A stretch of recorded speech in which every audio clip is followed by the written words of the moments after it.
All right, y'all. Little shot time. Got YouTube playing. I think it's Turbo John in the background.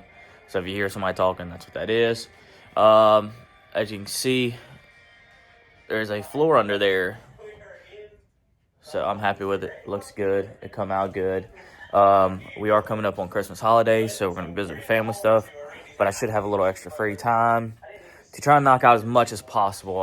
I typically, with my job, we would be off the week of Christmas. That's what's a yearly thing. And that's the time that I try to capitalize on knocking everything out. We got the parts we need to build the steering column set up, so I'll be punching a hole and all that jazz. But I think before I jump into the steering stuff, I'm gonna go ahead and do the plate, the metal plate for the passenger side that I'm gonna put in the foot box area that we talked about.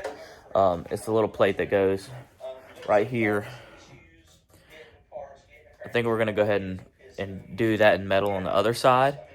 So I need to make a template, get it cut out, get it trimmed out, get it stitch welded in there, and I think that's pretty much gonna wrap up the metal parts. Oh no, I need to cut a panel for right there by my knee for the drive shaft. So there will be a drive shaft enclosure, but I'm just gonna do a set of carbon, another piece of metal right there next to my seat, just as an added safety or precaution. When a U-joint comes loose, it generally ain't at low RPM, so it turns into a little bullet. So we're gonna do metal there, just make me feel better. Yeah, let's get to work on the template on the other side. Let's knock out the floor. Let's be done with that. And then we'll see about what we're going to do to punch a hole in the firewall and all that jazz. So let's see how it goes.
All right, it's kind of roughly sitting there, but you get the idea. Sorry about the background noise. Like I said, I just kind of listen to YouTube on TV while do what I need to do, catch up on all my channels. Yeah, so this is the metal floor panel. I want to do the rest of this in carbon, but this is just one of those things. I was like, you know what? We'll do metal on both sides. So that's what I did right here. We have our template cut. I got it deburred on the edges. I'm gonna go ahead and take it down, do my stitching markings on there so I know where to weld and where to not. And yeah, let's get to putting it in.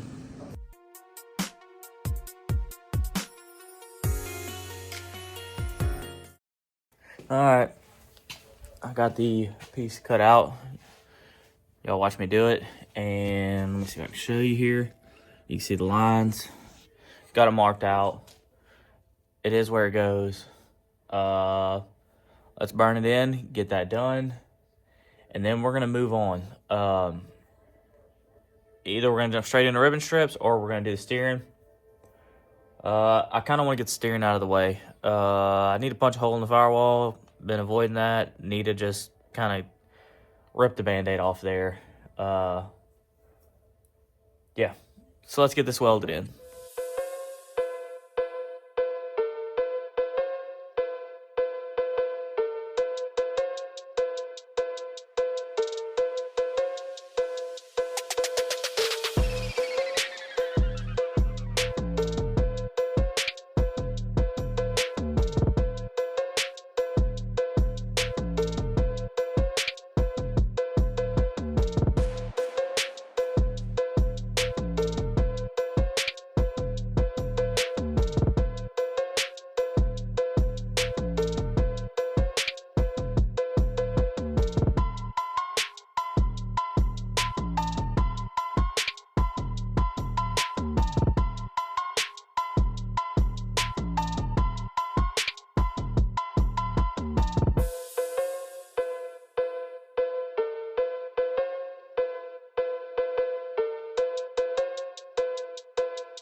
All right, y'all. She stitch welded in there.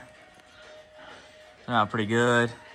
I got to show you all the welds because I don't know what everybody's infatuation is with thinking that they just look like dog crap. I'm not the best in the world, but I can assure you I'm not the worst. So trust me, the welds are just fine.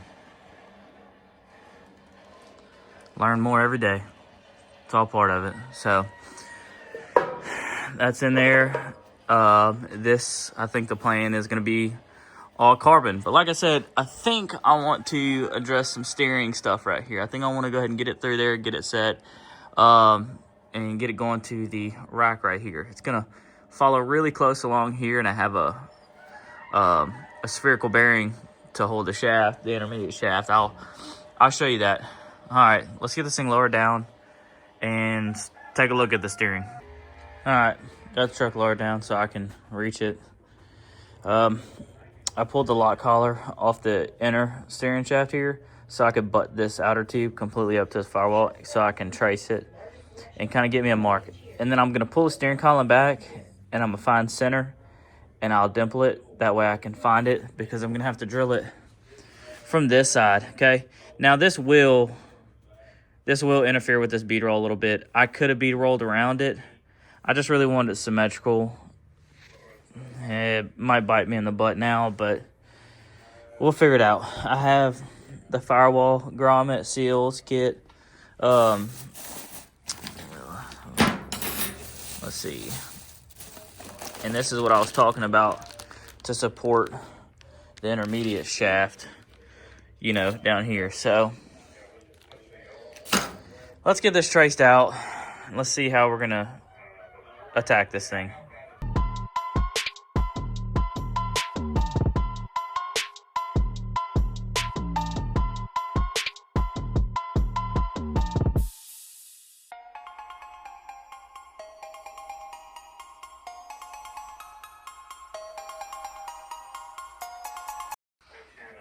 All right, we got the hole punched in here. I'll kind of show you what I try to do. So it's an 1 1/4 steering column. So I found the angle that the column's going to intersect with the firewall. Since I was trying to get the hole pretty exact, I matched the angle on some scrap 1 1/4 tube, put it through the clamps. This way it would give me my best shot at hitting the hole the first time because once you cut a hole with a hole saw bit, that's done. It's married to it. So I did it like that. It worked out really good. It's really good. I'm happy with it. I'm gonna bend this right here and right here so it sits flush. And we will rivet these suckers in here. But I need to move the column down more because it's actually a little too high right now. And you have a lock collar that goes on here to hold the shaft. And what we'll do at this point is, let's see where they're at.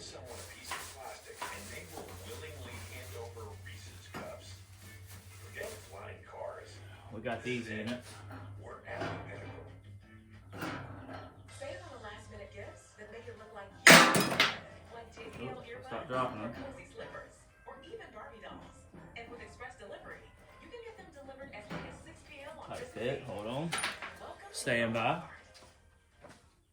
Big news from my home. I'm switching to iPhone 16 Pro and Team Motion. It's built for Apple television. That's what I see. Jelly. Get more iPhone 16 Pro Plus. Plus 4 lines for $25. What a deal. I'll give it away too fast. Team Motion, slow down. Okay. So again.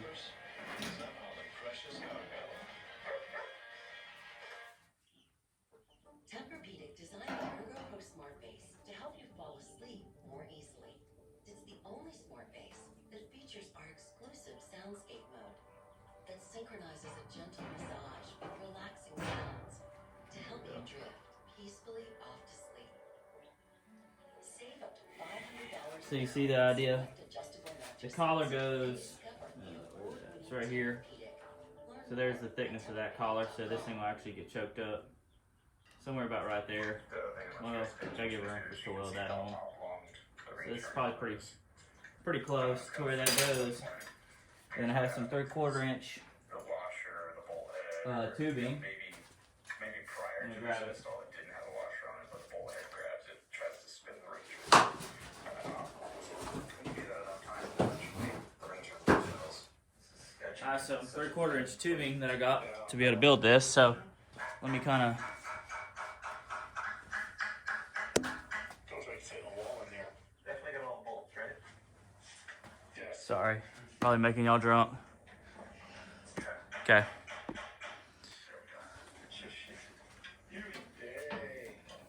It's off. Looking at the complete history of this motor, as I understand it, guy named Jim Guthrie built this motor. It was raced by Joe LeCamp successfully, as far as I understand. He won a championship with it. I'm not exactly sure what happened, but So here's a generic idea. You I think understand what I'm trying to do here. that's what it was advertised as, and I didn't know it had been wounded. I might not have to use the intermediate. I might be able to just make it a straight run. It broke, and one of the heads had to get fixed. I think by Joey Gross of Gross Racing Engines. Just fantastic engine motor. So we got it. I have another U-joint, so I could actually Just got problems from the city. use a bearing mount here to keep it Wiring close. is not happy. The data system's not happy. There's a bunch of corroded stuff. Hoses were junk, and it broke some valve springs, and it milkshaked the oil. Very first race I ever went to. And so after that, it went back to the engine builder, Mike Milner. It was not the original engine builder, but he had refreshed this thing. And it was at that point he was like, when I refreshed it, I never changed the valve. I don't know, y'all. springs. They were new. I might be able to get away with just a straight run. It The got only me reason I put another so seemingly our valve train another, should have been installed. Except they weren't. U-joint in this After thing, that, basically we had essentially an problems intermediate with it. shaft, It's still milkshaking. will be to try and get some of this angle out, but Porosity problem in the cylinder head over there. We had a rocker arm just break. Had an adjuster to shove right through the back of the rocker arm. I'm not totally sure. When we started diagnosing why that happened, it was because the rocker stand was loose. And we're like, all right, well that's weird. So we check them all. Not totally sure. We might be able to make this. We might be able to make this work. It was just stupid stuff. No way to know for sure unless I have the motor sitting in it. We decided we didn't have enough in the back competitive in any of the classes at World Finals. Not the 6-second bracket class, not Yeah. the heads up 8-mile class, none of them. So We're going to. Mike, We're gonna have to brainstorm for a minute. I'm gonna brainstorm on this for a minute. And I'll report back.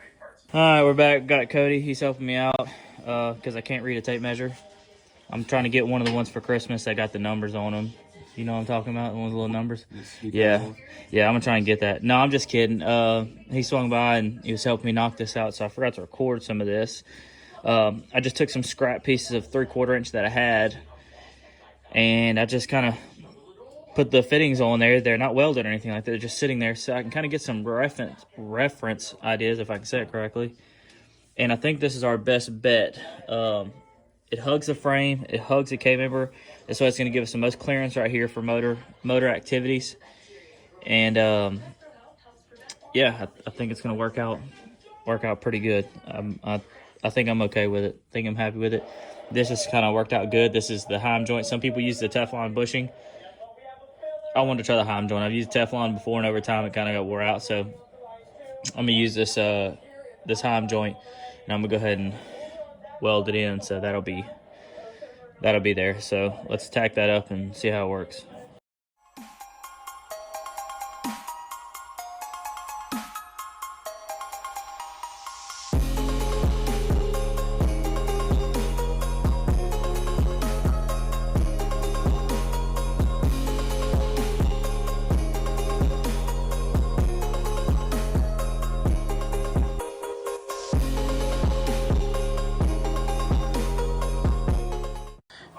Alright, so I didn't video this just cause, but we ran into a dilemma trying to figure out how you can weld these out.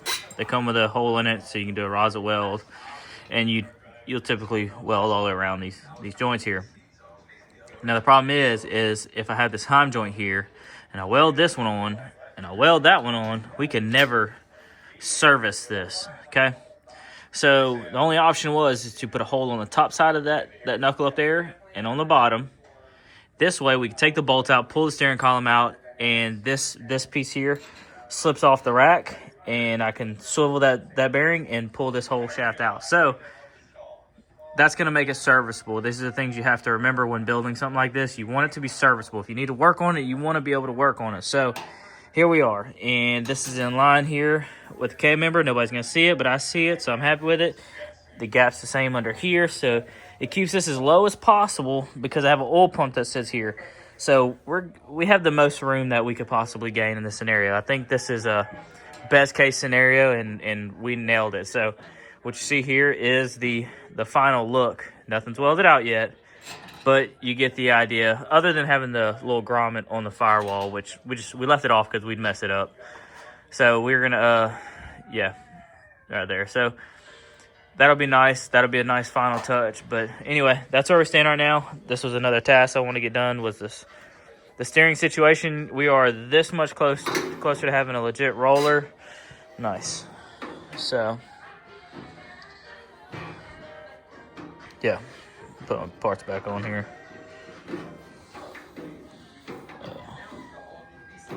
There we go. We'll have to find out where that groove is in there to lock that down. But it should be pretty much about right there. But yeah. All right. We're going to finalize this and we'll be back.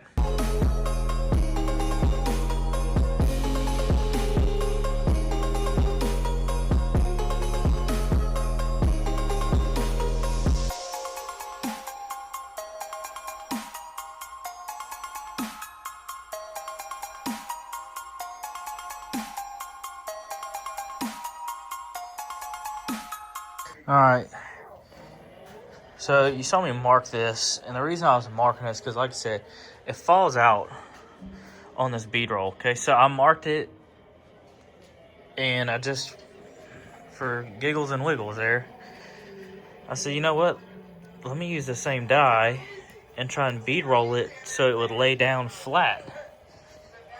So again, I've never done this before, so I'm just trying to think logically. And man, look at that. That worked out good. Like, I'm extremely happy with that. So I can get my 1/8 inch holes popped, put me some Clecos in there to hold it, and another thing done. All right, we're back. Me and Cody struggled a little bit, but it's fine. We come out on the other side of that. But it's in there. I need to weld it out still. I need to weld the heim joint, finish welding these out. But I mean, man, that's butter. Yep, I got some Clecos holding in the little flange there, the little Silsy gasket. That thing is nice. It's a good tight fit. Everything's happy, man. Talk about another one down. Then you got, let me see here if I can get it. Y'all gonna be drunk by the time I'm done flipping the phone.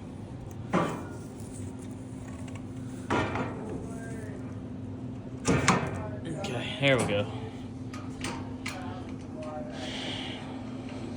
Sat in earlier, marked it. It's nice, it's tight. So it's another thing down, steering. I'm gonna get it welded out to call it 100%, but I feel we're at the 95% mark. Just 5% left, which is to weld it out and be done with it. That's buttery. And then probably do the inevitable and roll on to ribbon strips. So there's that. All right, so I'm gonna use the steering shaft as the stopping point for this video because I'm trying to keep each video pertaining to a particular thing. In this one, we finished up the little foot box on the floor, that little piece of metal you saw us fit up, and we got the steering stuff put in there. I'm gonna weld that out. That's not really anything cool to watch, and it's done. We could actually turn the steering wheel after I build tie rods, okay, and be able to steer. It's like, this is another monumental thing here. It fits good. It's tight against the frame, like, man, like everything else. It's turning out good. You take your time. You sit there and think it through. Think about serviceability and all that stuff. That's like how we found out we need to put bolts up there. Like, that's not a welded in joint. That's bolted in.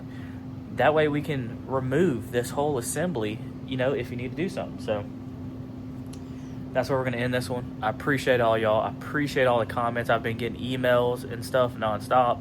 A lot of positive stuff. I am extremely grateful for everybody on board and all the support and all that stuff. So if y'all could do me a favor, just keep sharing it and keep subscribing. Let's just keep growing. So many people want to see this, but they have no idea it's even out there.